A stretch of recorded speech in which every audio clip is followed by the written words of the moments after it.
প্রমাণিত হয়েছে তারেক রহমান খালেদা জিয়ার কুসন্তান। কত বড় একটা কুলাঙ্গার সন্তান হলে নিজের মায়ের মৃত্যুর খবর অফিসিয়ালি ঘোষণা না দিয়ে ক্ষমতার জন্য, শুধু ক্ষমতায় যাওয়ার জন্য, প্রধানমন্ত্রী হওয়ার জন্য নিজের মায়ের লাশ ডিপ ফ্রিজের মধ্যে ভরে রেখে এত নাটক, এত অভিনয় তিনি করেছেন। আপনারা জানেন গত 4 ডিসেম্বর থেকে আমি বলে আসতেছি, গত নভেম্বর 28 তারিখ বেগম খালেদা জিয়া মরে গেছে, তার মৃত্যুর ঘোষণা তারা দিতেছে না নিজেদের আখের গোছানোর জন্য। আপনারা দেখেছেন, যদি সে খালেদা জিয়া মারা গেছে এই কথা যদি সে বলতো লন্ডনে থাকতে, তাহলে আজকে তারেক রহমান বাংলাদেশে আসতে পারতো না, আজকে বাংলাদেশের নাগরিকত্ব নিতে পারতো না, নির্বাচনও করতে পারতো না। সবকিছু যখন ক্ষমতায় যাওয়ার যখন সিঁড়ি তখন পুরো উন্মুক্ত, ঠিক তখনই ঘোষণাটা আসছে। দেখেন, সারা দেশে খালেদা জিয়া মারা গেছে খবর যদি গতকালকের আগের দিনও জানানো হতো, তাহলে অনেক বিদ্রোহী প্রার্থী দাঁড়ায় যেত বিএনপির ভিতর থেকেই, অনেক বিদ্রোহী প্রার্থী। কিন্তু কালকে মনোনয়ন ফর্ম জমা দেওয়ার শেষ দিন, ঠিক এমন সময় কালকে রাত্রে তার ঘোষণাটা দিয়ে দিচ্ছে অফিসিয়াল ভাবে। কিন্তু ভাইয়ের আমার, আপনারা, আমি একটা তথ্য নিজের মন করা ভাবে নিজের বানাই, আমি কোনো তথ্য এখানে প্রকাশ করি নাই, সংশ্লিষ্ট বিশ্বাসযোগ্য সূত্রের মাধ্যমে খবর পেয়ে আমি আপনাদেরকে এতদিন পর্যন্ত জানিয়ে আসতেছি। একবার আপনারা চিন্তা করুন, যে ব্যক্তি নিজের ক্ষমতার জন্য আজকে যদি এই বাংলাদেশের ভোটাধিকার পাইতো না, কখনোই বাংলাদেশে যদি তার মা মারা গেছে এটা জানলে পার, এটা কখনো সে পাইতো না, এই সুবিধাগুলো সে কখনোই নিতে পারতো না। আজকে তার জন্য পুরো একেবারে উন্মুক্ত হয়ে গেছে। আগামীতে নির্বাচন হবে, সেই নির্বাচনে সে ক্ষমতায় আসবে, তার ক্ষমতায় কে ঠেকাবে? আপনারা বলেন কে ঠেকাবে?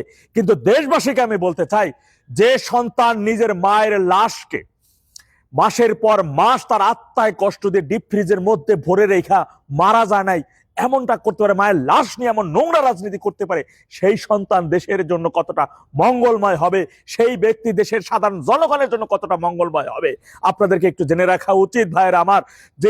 যে প্রধানমন্ত্রীর ছেলে হিসেবে ওই যে 91 থেকে 96 সাল পর্যন্ত সে কি করছে, 1 থেকে 6 সাল পর্যন্ত তার কুকীর্তিগুলো কি আপনারা দেখেছেন। সর্বশেষ আজকের তার এই ক্ষমতা, আজকে সে তারেক রহমান হিসেবে আপনারা যাকে তাকে চিনেন, তার পিছনে তার মায়ের অবদান। আজকের বিএনপিকে যারা আপনারা চিনেন, এর পিছনে কি বিএনপির বড় একটা বটগাছ ছিল না খালেদা জিয়া? আজকে তাকে যেভাবে আপনারা দেখেছেন তারেক রহমান কান্না করতে, কান্না করে নাই, কারণ সে কান্না লন্ডন বসে করেছে। এখন সে কান্না কেন করবে? কিসের জন্য এখন কান্না করবে? তাদের আগে থেকে তার যে ব্যক্তিগত চিকিৎসক মিডিয়ার সামনে সে কান্না করে দিয়েছিল, আজকে কান্না করেছে? আজকে কান্না করেছে কেউ বলতে পারবেন যে মরে গেছে এখন কান্না ফেল ফেল করে কাঁদতেছে? যদি কান্না যতটুকু করবে সেটা অভিনয়, কারণ কান্না তাদের আগে হয়ে গেছে।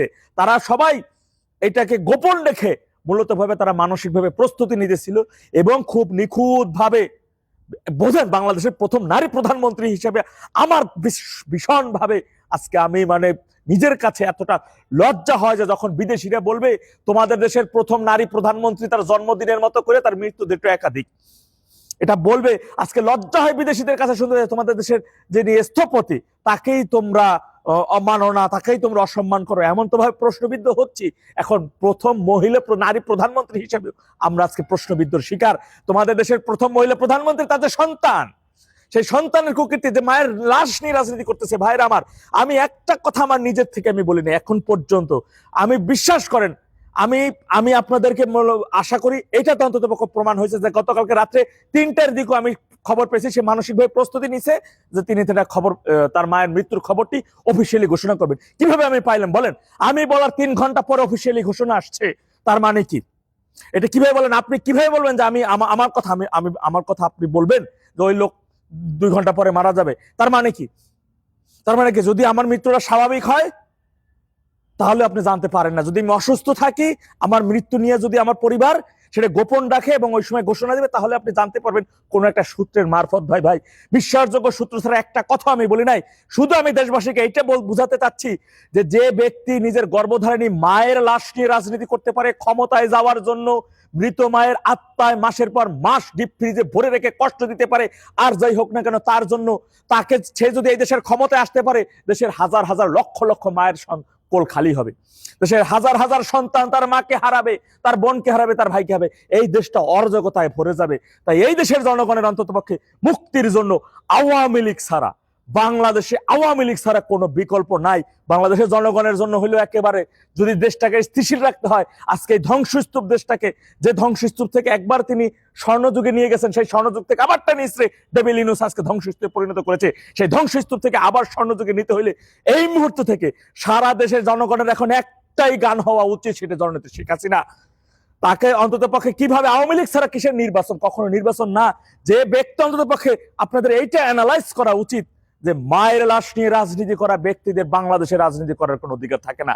তারা লন্ডনে চলে যাক, তারা লন্ডনে থাকুক, তাদের বাংলাদেশে থাকারও কোনো অধিকার নেই। আর তো রাজনীতি দূরের কথা রে ভাই।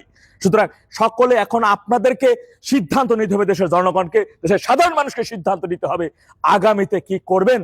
এই এই এই পাকিস্তানি, এই ভিনদেশি, এই দেশ বিরোধী, স্বাধীনতা বিরোধী যারা আছে, এদের বিষয়ে আপনাদের চূড়ান্ত সিদ্ধান্ত এই মুহূর্ত থেকে নিতে হবে এবং সেই সিদ্ধান্ত বাস্তবায়ন করার লক্ষ্যে দলনেত্রী শেখ হাসিনা, আওয়ামী লীগ সভানেত্রী শেখ হাসিনার ডাকে সারা দিয়ে অন্তত পক্ষে আপনাদের স্বতঃস্ফূর্ত ভাবে গণজোয়ার সৃষ্টি করে এই দেশ বিরোধীদের এই দেশ থেকে বিতাড়িত করতে হবে। তা না হলে কিন্তু দেশ মুক্তি হবে না। আল্লাহ সবাই সঠিক বুঝদান করুন। ওয়াখির জামান আলহামদুলিল্লাহ রাব্বিল আলামিন। আসসালামু আলাইকুম ওয়া রাহমাতুল্লাহ।